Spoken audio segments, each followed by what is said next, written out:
Just a good old boy, never meaning no harm.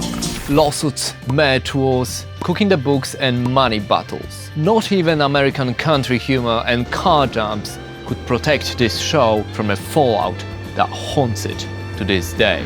The Dukes of Hazzard was a beloved 80s TV series which ran for 7 seasons and 147 episodes.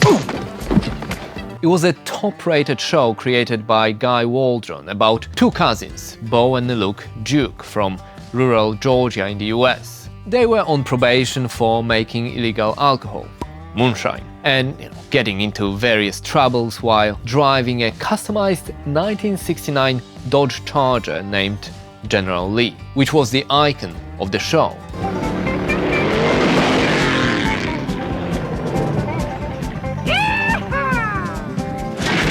So this sort of a classic American TV where you have handsome people, cars, guns, humor, and more cars. Blown struts, $600. Cracked shocks, $300. 4 bent rims, $400. Yeah, but we sure did jump that creek, didn't we?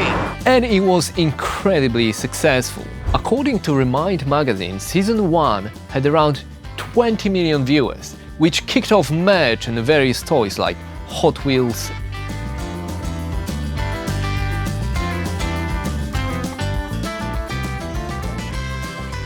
and even fashion trends with Daisy's shorts. We were trying to get something for Daisy to wear, and Kathy Bach said, I'm going to fix these shorts the way I want to. The hype was real, and the Dukes were everywhere.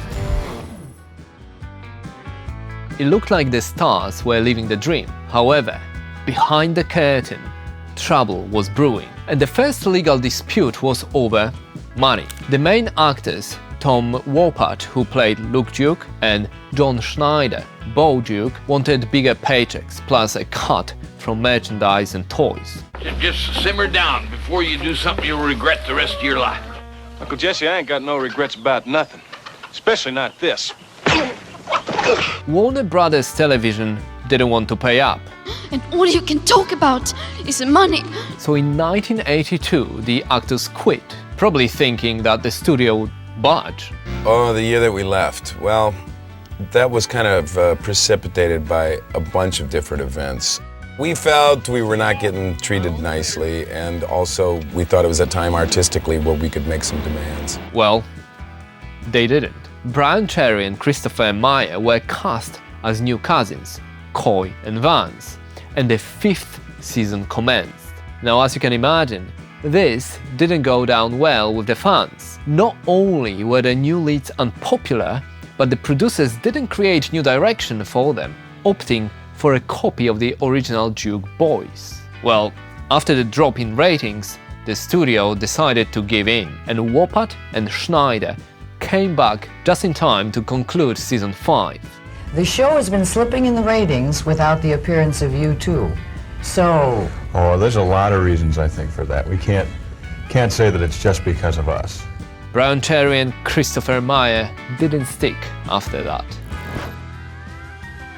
But the ratings didn't go back to their previous highs, and some argue that it was also due to using model cars rather than real cars during filming. Of course, John did a lot of the driving stuff. We like to say we didn't do any of the jumps and the crashes, but we did get air now and then, and we did wreck a few cars, especially him. I was a better driver. It could have been due to the cost of crashing all these vehicles. The stunts were always going to be a part of the show. We're going to be at 8 o'clock or 9 o'clock or whenever we are. All of our violence is going to be on machinery.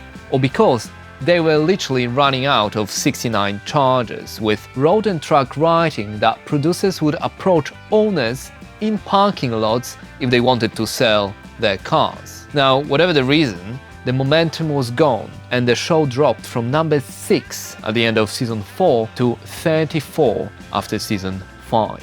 They wanted to do things a certain way, and the actors would try and get as much reality or as much integrity into the show as we could.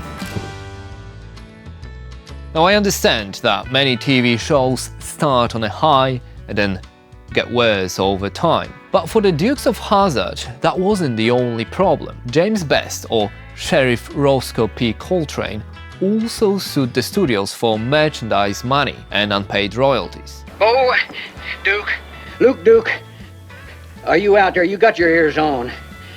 This is an emergency. This is Sheriff Roscoe. Will you come in, please? He filed the suit in 2011, decades after the show ended, claiming he was entitled to 2.5% of merch royalties that, quote, bear aspects of his likeness. Best said that he was owed between $5 and $25 million, and that's just for the early years. Apparently, his legal action worked, and he settled with Warner Brothers in 2013. Now, we don't have the details though.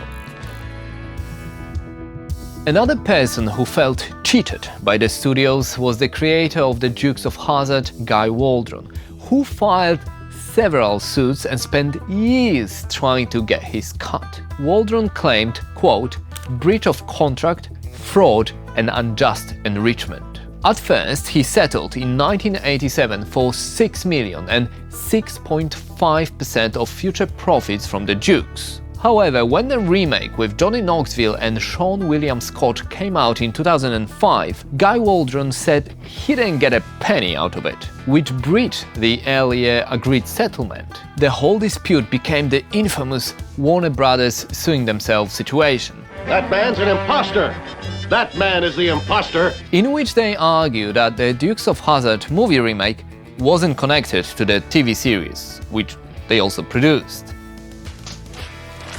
Now, they didn't legally sue themselves, but still tried to get out of paying Waldron his royalties, claiming that the movie was a completely separate spin-off and thus didn't fall under the settlement agreement.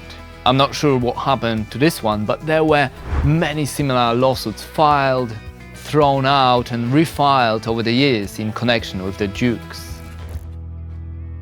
It wasn't just a financial issue that troubled this popular show. In 1980, during one of the car stunts, cameraman Rodney Mitchell died. The official info was never released, and over the years speculation and theories have grown about what happened. Then, in 2019, one of the Dukes, John Schneider, released a video in which he explained the accident. Is the accident that we had on Dukes. There are many stories out there about a stunt that was going on, about a very dangerous stunt. And according to Schneider, Rodney Mitchell was in a Ford truck with the camera crew when the car overturned, killing the cameraman. That's why the wife and the son sued Ford for $3.5 million in damages in 1981, claiming that the truck was faulty. It was one of the many risky stunts that occurred during the filming of various shows and movies at that time. And the last bit of the controversy was the iconic 1969 Dodge Charger, called the General Lee. What in the 80s was a classic look associated with the Dukes, over the decades became a point of contention in America.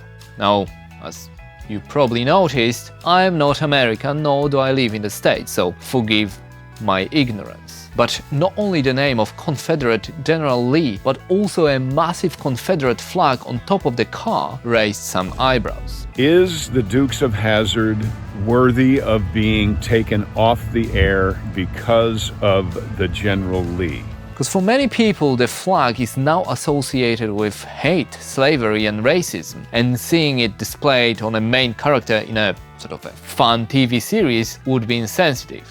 John Schneider and Tom Wopat both waded in on that, saying that there were never any political undertones when they were doing the show, and that the car was innocent, with the flag being a symbol for rebels. Of course, the cultural sensibilities were different 45 years ago. The flag was a symbol of the South as an image of the underdog fighting the system. But at the same time, it's not like the Dukes had much diversity in the show, too, with people saying it didn't portray the southern states accurately. Now, it doesn't matter what it was like in the 80s. The visual baggage remains, and due to the rise of political violence, Warner Brothers cancelled the reruns and pulled all merch that featured the flag and other contentious symbols. The Dukes of Hazzard was a product of its time, and we need to look at it through this lens. There have been attempts to revive it with a mentioned 2005 film and a few others. The original bad boys of Hazzard are back. I'm Luke, cousin Bo. Hi. In their very first adventure, The Dukes of Hazzard, the beginning. In 2014, Auto Trader made an ad featuring the Dukes. Just a good old boy. We still got it, cousin. We still got it. I'm not so sure about our old friend here. No flag on the roof, though. And we also have YouTube videos about the Dukes with the stars also releasing content. So you know, it's a bit of nostalgia. But I wouldn't count on a massive comeback, at least in a foreseeable future. What I took from this story, you know, the various lawsuits, the accidents, the controversies, is that Hollywood is a mirage, an illusion that presents a very polished view of the world. And what truly happens behind the scenes is often hidden from a majority of people, and for a good reason. Thanks for watching. You can like, you can comment, you can share, subscribe, which helps us to make more interesting stories from the world of movies and TV. See ya. Trouble.